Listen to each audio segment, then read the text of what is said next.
विधानसभा निवडणुकीत जरांगे पाटलांनी घेतलेल्या माघारीबाबत सामाजिक कार्यकर्ते असीम सरोदेंनी एक मोठा गौप्यस्फोट केलाय.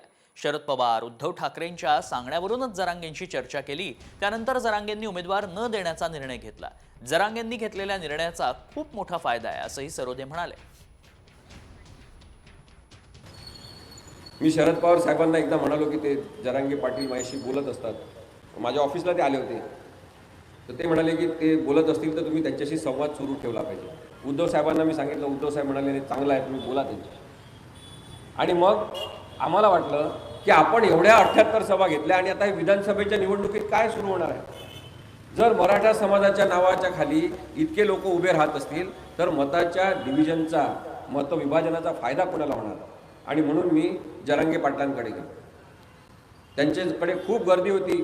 त्याच्यामुळे रात्री जवळपास ते म्हणाले आपण निवांत बोलायचं. त्याच्यामुळे सगळ्यांना मी भेटून घालवतो आणि मग आपण भेटू. जवळपास 11:30 वाजता आमची मीटिंग सुरू झाली.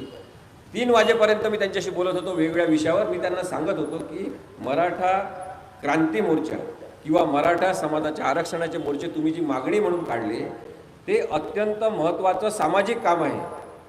आणि तुम्ही सामाजिक कार्यकर्ता म्हणून रचनात्मक काम करणारा माणूस म्हणून तीच भूमिका कायम ठेवा.